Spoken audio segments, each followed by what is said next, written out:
En 333, avant notre ère, au cours de sa campagne militaire en Cilicie, Alexandre atteignit la ville de Malos. Une fois la ville prise, il se rendit au tombeau du voyageur Amphilochos pour lui offrir les sacrifices dus à un héros. Après avoir apaisé les querelles politiques internes dans la ville, il remit aux habitants les tributs qu'il avait dû payer à Darius, et je cite, « Par considération pour ce peuple, colonie argienne qui tirait, comme lui, son origine d'Héraclès. » Au début de l'année 324, sur le chemin du retour de sa campagne en Inde, Alexandre arriva à la ville perse de Suse, ce qui marqua la fin de l'expédition d'Alexandre. À Suse, il organisa une cérémonie du mariage à la manière des Perses, non seulement pour lui-même, mais aussi pour les 80 hétéroïs, ses compagnons, qu'il voulait marier avec les filles des Perses et des Mèdes les plus illustres. Il donna une dot à chacune des épouses et en même temps, il légitima plusieurs milliers de concubinages dans lesquels ces soldats vivaient avec des femmes asiatiques et, je cite encore une fois, dota ces personnes et fit aussi des présents de noces à tous les Macédoniens qui épousèrent des Asiatiques et dont les noms inscrits sur des registres se montaient à plus de 10 000. Peu de temps après, lors de l'assemblée de l'armée à Opis, un conflit éclata entre Alexandre et les troupes macédoniennes. Le mécontentement de celle-ci avait été causé par une nouvelle intégration d'importants contingents perses dans l'armée et par le licenciement simultané d'un grand nombre de vétérans macédoniens.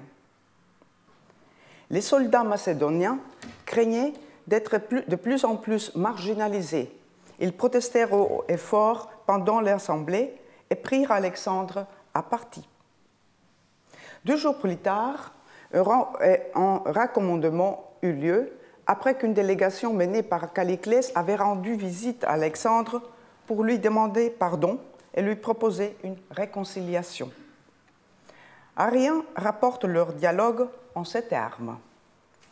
« Vous contristerez les Macédoniens, princes, en vous alliant aux Perses, en nommant les Perses votre famille, votre Sungénéis, en permettant à des Perses de vous embrasser, honneur que vous refusez à des Macédoniens. » Alors Alexandre, l'interrompant, « Vous serez tous mes pareils, ma famille, je ne vous donne plus d'autres noms. » À ces mots, Calliclès s'approche, l'embrasse. Ces célèbres scènes de l'anabase d'Alexandre peuvent servir de référence pour étudier plusieurs aspects essentiels de l'histoire hellénistique, en particulier celui de l'hellénisation ou de la confrontation de la culture grecque avec les cultures locales. Dans ma perspective, elles permettent d'analyser l'introduction des métaphores de la famille ou de la parenté dans les discours politiques. L'événement relaté dans la première scène marque ainsi le début d'un nouveau phénomène de la période hellénistique, à savoir l'emploi de mythes de la parenté comme moyen diplomatique dans les relations entre États. À partir de la seconde moitié du IIIe siècle avant notre ère, un grand nombre de villes d'Asie mineure ont commencé à se glorifier de leur passé grec jusqu'alors inconnu. En se servant du lexique de la Sungénéia, de la parenté, elles affirmaient qu'elles avaient pour fondateurs des personnages grecs mythiques, découvraient leurs racines et se déclaraient parents. Les 2 autres scènes, rapportées par Arrien, présentent Alexandre comme le père de ses anciens et de ses nouveaux sujets. Il se montre soucieux de leur sort en arrangeant des mariages, en légitimant des concubinages et en vient même à accorder des dots aux épouses perses à la manière grecque. Percevant les craintes de ses soldats, il y répond en les déclarant ses parents L'emploi des métaphores familiales dans le langage politique n'est pas nouveau. L'image de la nation comme grande famille, the nation as family, sert le lien cognitif pour articuler certaines idées au niveau de la famille avec des idées abstraites à l'échelle de l'État. Grâce à l'emploi de cette métaphore, la conception qu'on s'est fait des relations familiales idéales peut être transposée sous forme de représentation idéale du citoyen et de l'art de gouverner. Ce sont des idées de cet ordre que l'on trouve à l'arrière-plan d'expressions comme le patrios nomos, la mère patrie, la Mata Bharat en Indie, la mère Inde, ou encore celle de Mutti Merkel, la maman Merkel. Ce qui est nouveau, c'est le revirement causé par l'emploi très répandu, implicite et explicite, des métaphores familiales dans les discours publics de l'époque hellénistique. Ce langage politique, parsemé de métaphores familiales, a été propagé par les souverains de l'ère hellénistique. La raison en est, sans nul doute, à chercher dans leurs efforts pour établir de nouvelles dynasties, efforts pour lesquels ils avaient besoin du soutien et surtout de l'acceptation de leurs officiers et de leurs nouveaux sujets. Quelle image de la famille ont-elles été alors présentées au public? Peut-on relever des différences entre les différentes maisons royales? Et comment ces nouvelles formes de communication ont-elles été reçues par les poleis ou les élites? Même si pour les souverains hellénistiques, la métaphore de la famille est un moyen au service d'une argumentation spécifique, on peut logiquement supposer que les poleis ou les élites y ont également vu une image appropriée pour communiquer leurs propres idées. On peut dès lors s'attendre à observer plusieurs réactions possibles, comme de reprendre cette métaphore, de la rejeter ou de la transformer. Après le règne d'Alexandre, les diadoques durent justifier leur prétention au pouvoir, consolider leur nouveau rang et le stabiliser, ce qui présentait des difficultés surtout pour les diadoques de la deuxième génération. Comme ils n'appartenaient pas à la famille des Argéades, leur exploit guerrier ne pouvait guère suffire comme seule légitimation à long terme. Afin d'établir leur propre famille comme lignée dynastique, ils durent recourir à d'autres stratégies de légitimation. Celles-ci pouvaient consister à donner à leur ascendance une origine divine, remontant à des mythes fondateurs, à recourir à l'idéalisation sacrée du souverain, à donner de lui un autoportrait en sauveur, Soter, en homme pieux, Eusébès, et en évergète, bienfaiteur. Mais cette stratégie pouvait aussi comprendre l'endogamie et l'implication de la famille dans la mise en scène du pouvoir. À lui seul, l'éventail de surnoms donnés au roi, comme Nicanor, le victorieux, Philopator, c'est lui qui aime son père, Philométor, c'est lui qui aime sa mère, et Philadelphos, c'est lui qui aime sa sœur ou son frère, reflète cette diversité des stratégies de légitimation ainsi que l'importance donnée à la continuité dynastique. L'implication de la famille, en particulier de l'épouse, dans les efforts pour préserver le pouvoir conquis est surprenante, car, comme l'a écrit Anne-Catherine Haders, et je cite, « Un roi n'a pas besoin d'une reine pour gouverner avec succès. » Néanmoins, après la mort d'Alexandre, on vit apparaître non seulement un nouveau type de roi, le basileus hellénistique, mais aussi la basilissa hellénistique.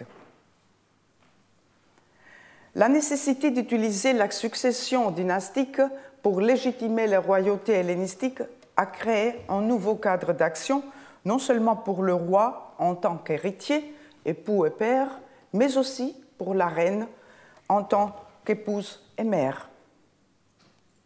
Les épouses royales auraient peut-être pu remplir un tel rôle sans se voir attribuer de statut officiel significatif, mais les dynasties hellénistiques choisirent d'accorder une importance particulière aux reines à côté des rois. Une des conséquences du rôle public joué par la reine fut que le roi hellénistique, malgré son énorme pouvoir personnel, dut, au moins en partie, définir son identité officielle en référence à sa femme, ce qui était tout à fait nouveau. C'est précisément pour cette raison que le rôle de la reine put devenir à la fois un soutien et un élément compromettant pour la définition exclusivement masculine du pouvoir royal. La dynastie des Argéades, sous Philippe II, avait déjà commencé à impliquer les reines dans la représentation qu'un souverain donnait de lui-même. Mais le phénomène s'accentua vers 306 avant notre ère avec l'adoption du titre de Basilissa par les épouses royales. Lorsqu'au début du IIIe siècle, la pratique macédonienne de la polygamie fut remplacée par la monogamie, même s'il s'agissait d'une monogamie en série, la présence de deux personnes sur le trône s'est imposée comme modèle de représentation.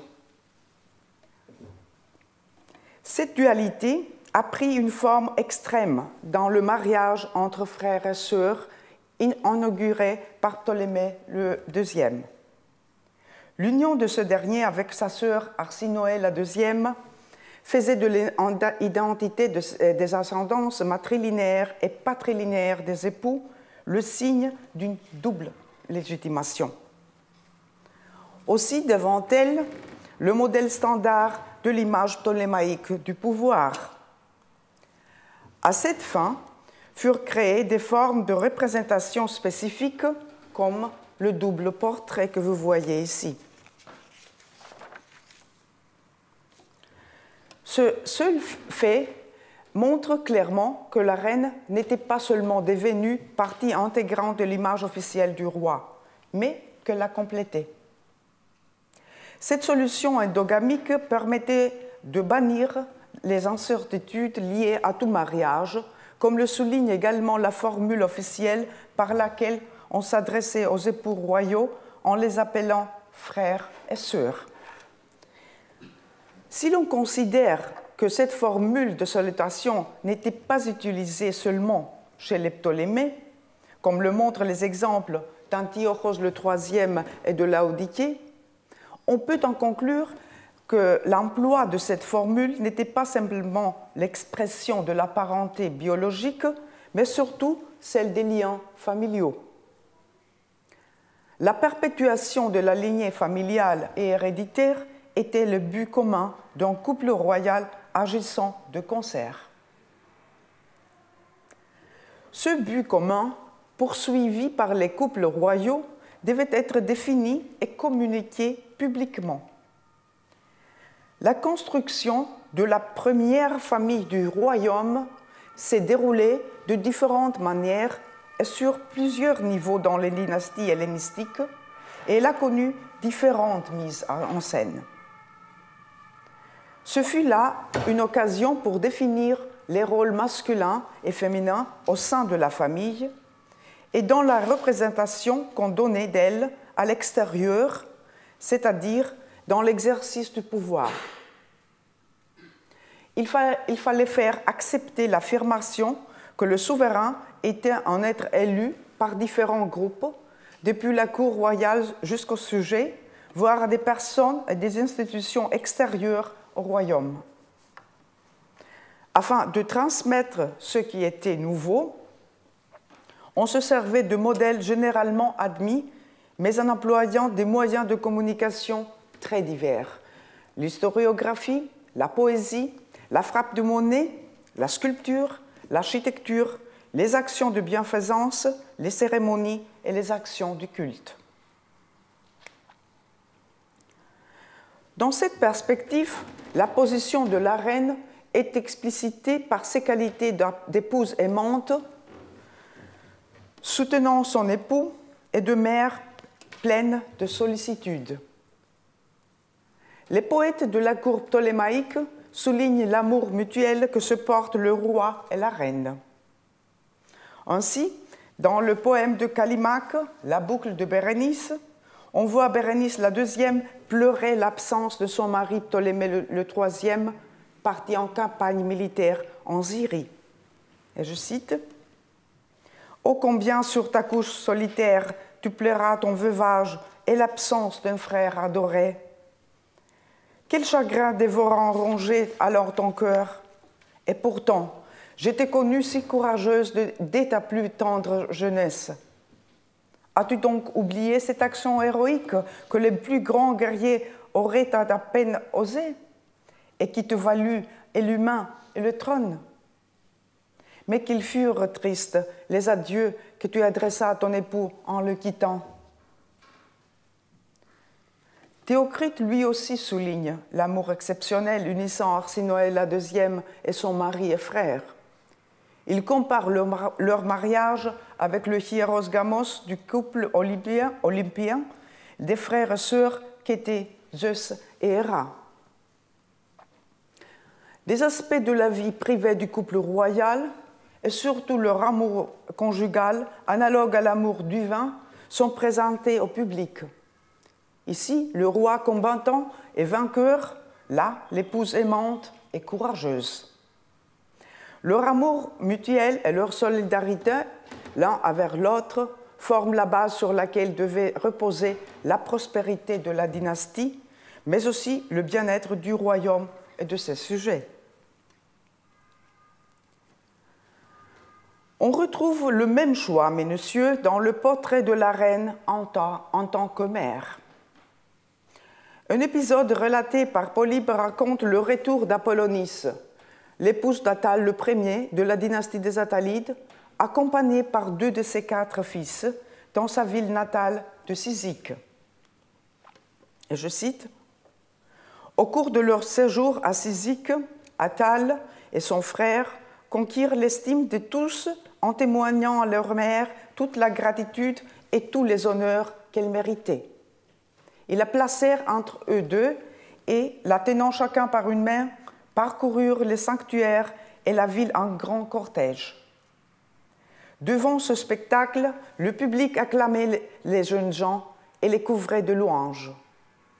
On évoquait Cléobis et Biton pour les comparer à eux et on l'estimait que si le dévouement de ces derniers s'était manifesté de façon plus éclatante, cela a été compensé chez les 2 princes par la splendeur de la dignité royale. Une image de continuité familiale et d'harmonie dans laquelle la reine occupe la place centrale, non seulement en tant que mère, mais en tant que garante des valeurs familiales. Apollonice eut la chance d'avoir 2 beaux enfants, Calliteknessa, et d'avoir vécu avec son mari magnifiquement, mégaloprépros, comme le souligne le décret posthume d'Hiérapolis.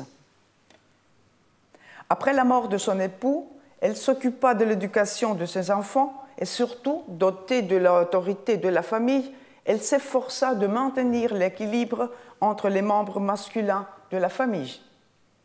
Elle réussit ainsi à préserver la réputation et les valeurs de la famille et à œuvrer pour la continuité dynastique à bien des égards. Après la mort d'Apollonice, ses fils firent édifier à Cyzique un temple en son honneur, dont la façade était ornée de scènes mythiques illustrant l'amour des enfants pour leur mère. Ces scènes nous sont connues grâce aux épigrammes de l'anthologie palatine. L'une d'entre elles représentait l'histoire de Cléobis et Biton, mentionnée par Polybe. Le temple de Cyzique est ainsi devenu un lieu collectif de mémoire consacré à la reine-mère, mais aussi aux idéaux de la famille des Attalides qu'elle avait incarnés.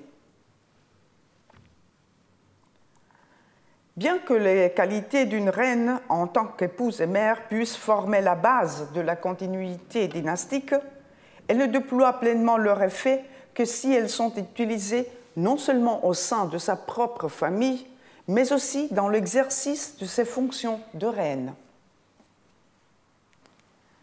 Vers 196-95 avant notre ère, la reine Laodiquée annonce dans une lettre aux habitants de Iassos son projet de faire don d'une grande quantité de céréales à la ville pendant 10 ans.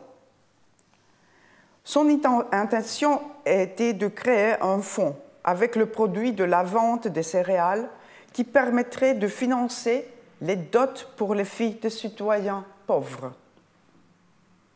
Pour une petite ville comme Iassos, qui se trouvait alors dans une situation précaire, cette fondation offrait non seulement une dot pour une vingtaine de mariés, mais un avantage général pour l'ensemble du peuple.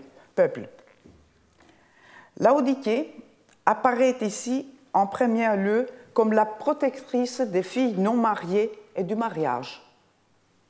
C'est cette qualité qui mortalise les habitants de Iassos lorsqu'ils décident, pour la remercier, d'organiser une procession annuelle de jeunes filles de Parthénoé le jour de l'anniversaire de la reine Laodiquée Aphrodite, sous la conduite d'une prêtresse choisie pour l'occasion.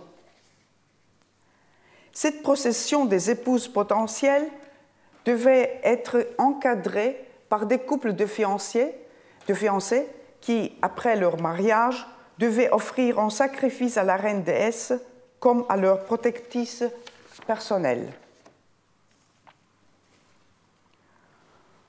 On retrouve ce portrait de la reine en protectrice du mariage et des épouses dans un décret de Théos, datant de 203 avant notre ère environ, concernant Antiochos le IIIe et Laodiquée.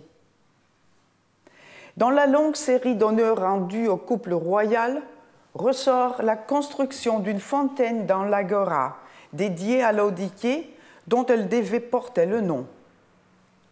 Cette fontaine serait un exemple, je cite, serait un exemple de la vénération qui ne montre pas seulement notre reconnaissance actuelle, mais qui honore aussi pour toujours sa mémoire.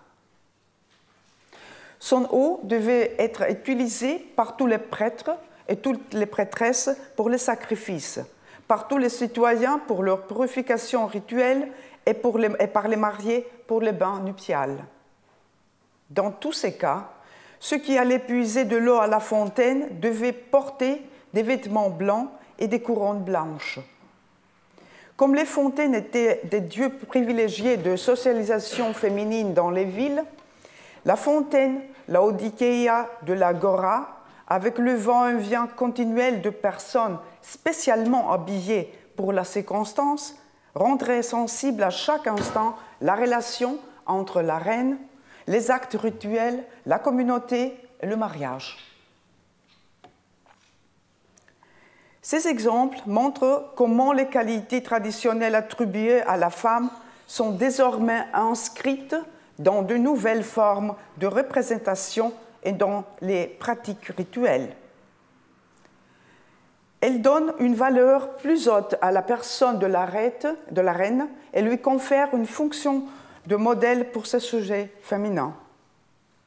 Néanmoins, l'image ainsi créée oscille entre une caractérisation de la reine en élue et l'éloge de la mère et l'épouse, conforme aux valeurs traditionnelles.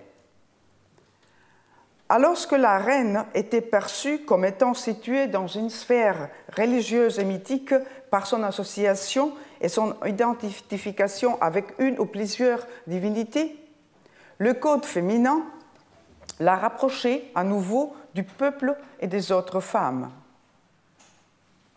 Les références directes et indirectes aux maris et aux frères dans les textes, mais aussi une certaine division du travail en fonction du sexe dans les actions publiques du couple royal, soulignent la hiérarchie traditionnelle et les normes traditionnelles de comportement. Par leur omniprésence dans la vie politique, économique, religieuse et culturelle de leurs sujets et des poleis, les familles royales réussirent non seulement à s'imposer comme les premières familles, mais aussi à présenter des modèles familiaux nouveaux et provocants. En accordant une importance différente aux membres respectifs de la constellation familiale, en particulier dans le cas du mari et de la femme, elles ont pu développer un profil original et l'exposer au public par des moyens médiatiques appropriés. L'accent mis sur l'unité du couple royal chez les Ptolémées, l'insistance sur l'harmonie familiale chez les Attalides et sur la complémentarité mutuelle des époux chez les Séleucides représentent différentes stratégies visant à assurer la continuité dynastique. Mais ces différences ne doivent pas masquer le fait qu'elles reposent toutes sur un modèle familial analogue. Celui-ci comporte une image extrêmement masculine du souverain, très étroitement associée à l'image féminine de son épouse. Tous deux forment une direction bicéphale ou une sorte de partenariat. À ce titre, ils sont tous les deux responsables de l'oikos royal et de sa représentation à l'extérieur. Jim Roy a fait remarquer qu'on ne discerne pas de ligne séparant nettement les actions publiques du roi et celles de la reine.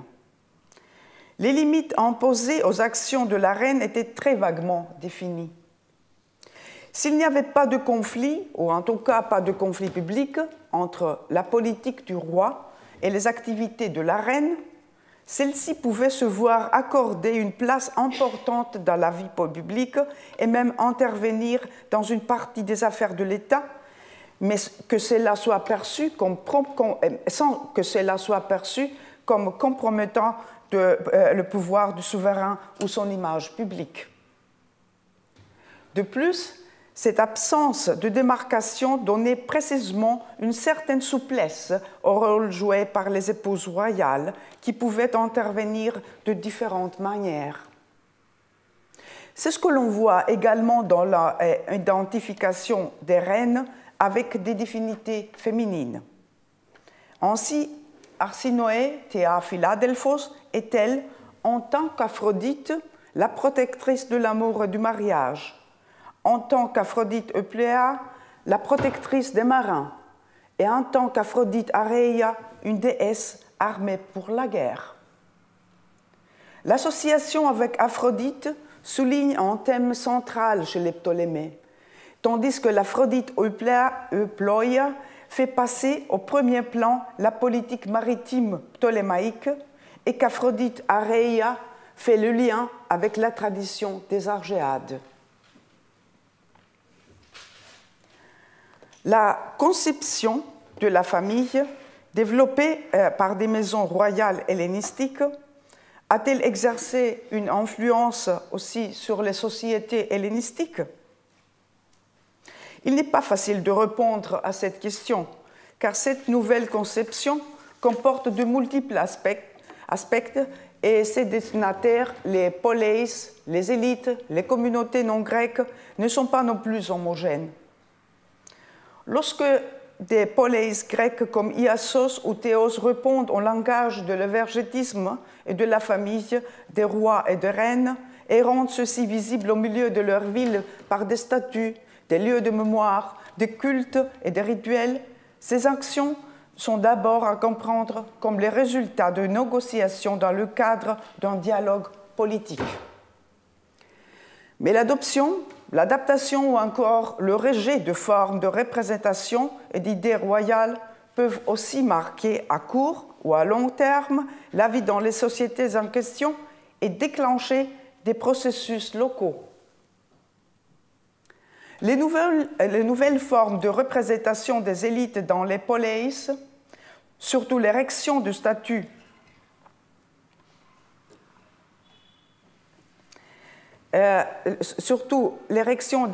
de groupes familiaux, peuvent être comprises comme des adaptations de l'idéologie royale et de ses manifestations. Épictéta ne s'inspire-t-elle pas du couple royal ptolémaïque en fondant le Muséon et en instaurant des sacrifices pour son couple et ses fils? Et comme une adaptation de l'idéologie royale sur le mariage, je voudrais interpréter les célébrations du mariage maintenant devenant événements publics. C'est comme ça qu'Athénos, au IIe siècle avant notre ère, la célébration en public de la cérémonie privée du mariage fut l'occasion d'un décret d'une tribu. Et je cite, « Quand Médéos a accompli l'exodosis de sa fille Philippée et que Suniadis a reçu sa fille, ils l'ont régalé pendant plusieurs jours tous les citoyens et les étrangers à l'occasion des noces. Et après la célébration du mariage et l'offrande des sacrifices, ils ont de nouveau festoyé tous les citoyens et les étrangers présents dans la ville pendant 2 jours. Akos également, peu après 198 avant notre ère, à l'occasion des statuts concernant la vente de la prêtrise de l'Aphrodite Pandémos, l'Aphrodite de tout le Démos, la ville décida, et je cite, que ce faisant, toutes les femmes, parmi les citoyennes, les bâtardes et les métèques, lorsqu'elles se marient, devaient honorer la déesse selon leurs possibilités, et que les femmes, quelles que ce soit celles qui se marient, doivent toutes sacrifier un animal à la déesse dans l'année qui suit le mariage.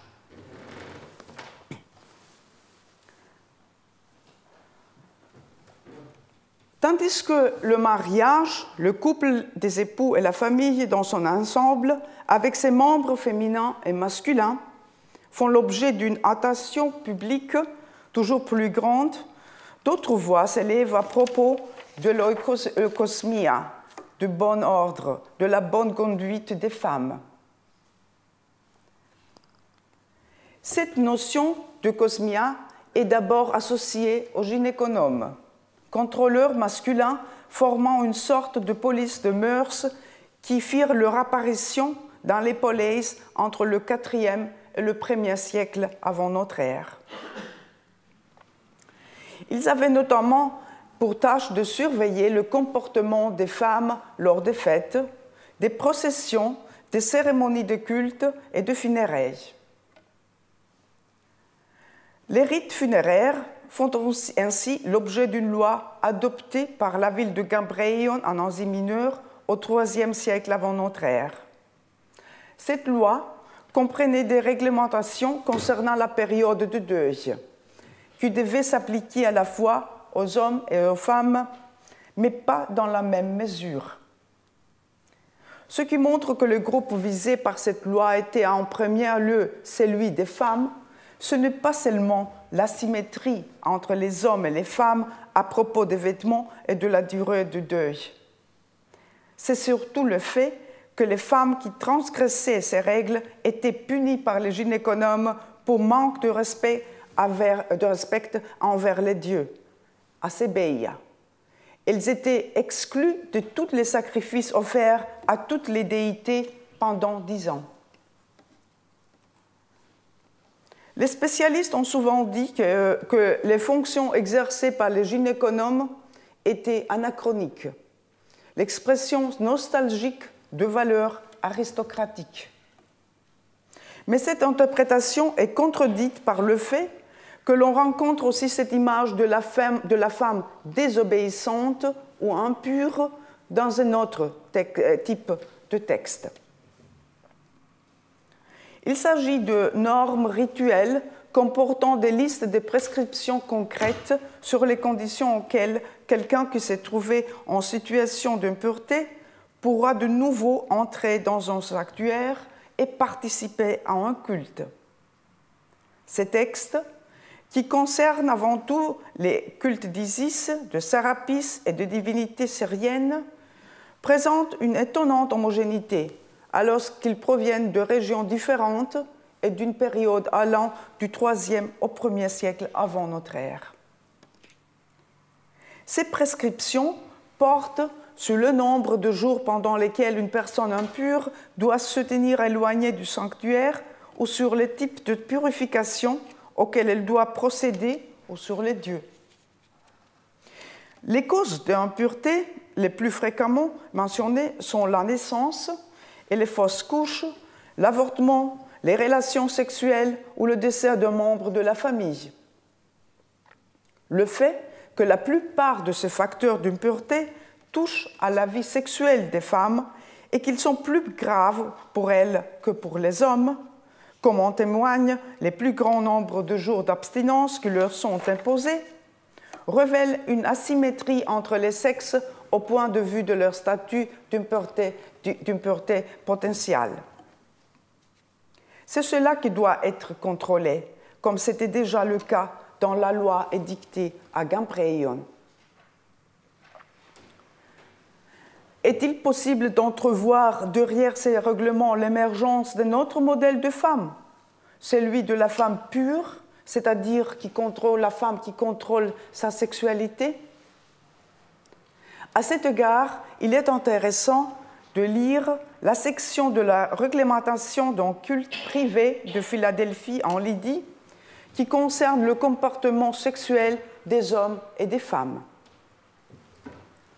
Et je cite: « Qu'un homme ne séduise pas, en plus de sa propre femme, une autre, libre ou esclave, qui a un mari, ni un enfant, ni une vierge, ni ne conseille à un autre, de faire de même. » La femme, la femme ou l'homme qui aurait fait ce qui a été mentionné ci-dessus ne doit pas intégrer cette maison. Qu'une femme libre soit pure et ne connaisse ni la couche ni l'union de notre homme que le sien.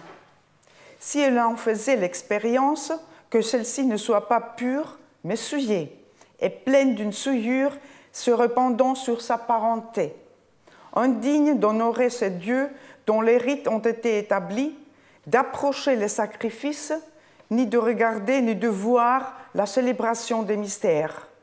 Si elle fait l'une de ces choses après que les recommandations ont été retranscrites ici, de terribles malédictions divines frapperont celle qui contrevient à ces instructions.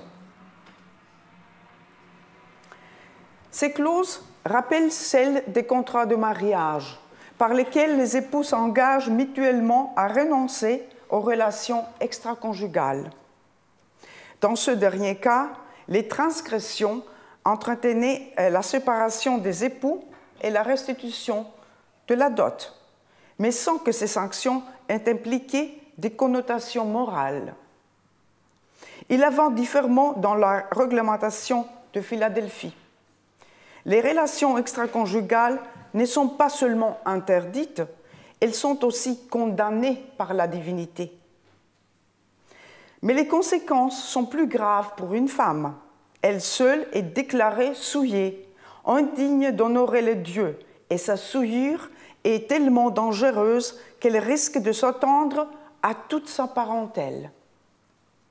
La femme adultère est mise au ban, socialement et religieusement, tandis que l'homme adultère n'avait à subir que des conséquences bien moindres.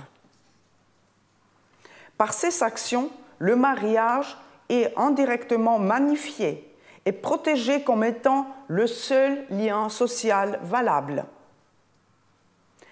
Mais elle montre aussi clairement quelle était l'idée dominante que l'on se faisait de la hiérarchie des époux au sein du couple de mariés. Faire d'une femme désobéissante une femme souillée, censée représenter un danger potentiel pour son couple, mais aussi pour sa famille, était une mesure visant à garantir cette hiérarchie.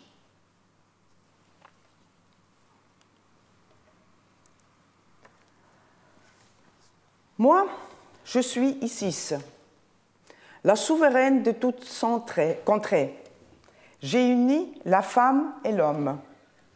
J'ai ordonné que les hommes chérissent des femmes. J'ai inventé les contrats de mariage. Ces phrases tirées de la Ratalogie d'Isis font écho à certains des thèmes qui ont joué un rôle important à l'époque hellénistique. Le mariage, la conception du couple marié et de relations entre époux, la position des membres féminins au sein de la famille, les fondements du mariage et de la famille dans le droit patrimonial.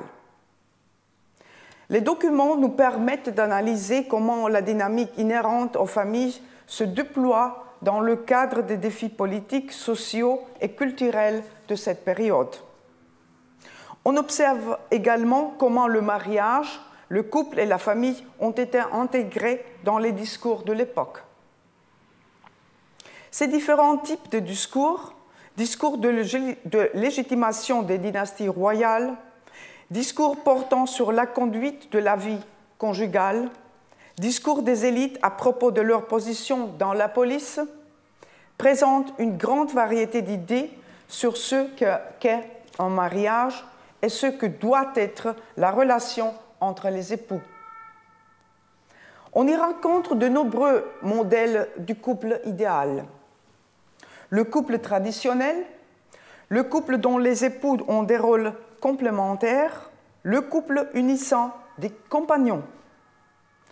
Cette variété reflète les efforts déployés pour faire face à de nouvelles situations avec des solutions appropriées. Et cela vaut aussi bien pour les dynasties hellénistiques que pour les élites urbaines. Les stratégies et les formes de représentation de soi des souverains n'ont pas manqué de marquer les élites urbaines. Celles-ci ont surtout perçu l'effet produit par la présence multiforme de la maison royale. Les dédicaces, les statuts, les actions de bienfaisance, les inscriptions du roi et pour le roi, la reine et les membres de leur famille, toutes ces manifestations ont créé de nouveaux espaces de communication, de nouveaux points de référence et de nouvelles formes d'occupation et de la sphère publique. L'intervention des membres féminins de la famille et leur apparition dans la sphère publique sont donc les résultats de l'aspiration des élites masculines à une forme d'autoreprésentation qui soit à la fois efficace et acceptée par la police et qui s'est exprimée principalement par l'érection de monuments familiaux. Ce ne sont pas des textes, mais le nombre de statues et les dimensions de l'exèdre sur laquelle elles sont disposées qui racontent quelle position occupe une famille dans une société locale. La compétition au sein des élites ne s'est donc pas seulement déroulée au niveau de la communauté politique des citoyens, mais aussi à celui des représentations familiales. Les épouses, les mères, les grands-mères, les filles, les sœurs et les tantes y ont activement participé et ont soutenu financièrement la carrière des membres masculins et le prestige de leur famille. Elle avait certes déjà apporté ce soutien par le passé grâce à l'emploi de leurs dots ou des bénéfices que celles-ci pouvaient dégager, mais elles purent désormais intervenir en tant que partenaires, pour ainsi dire, dans ce projet familial commun et même mener à bien des projets personnels au nom de la famille. Tous ces processus dialectiques entre les maisons royales et leurs sujets, entre les élites et les villes, entre les membres masculins et les membres féminins de la famille, n'ont pas conduit à une dissolution de la famille, mais à sa confirmation et même célébration comme groupe social par excellence.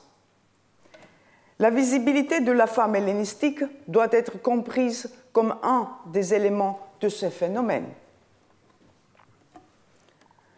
Permettez-moi de conclure par une petite anecdote venue de la Chine lointaine.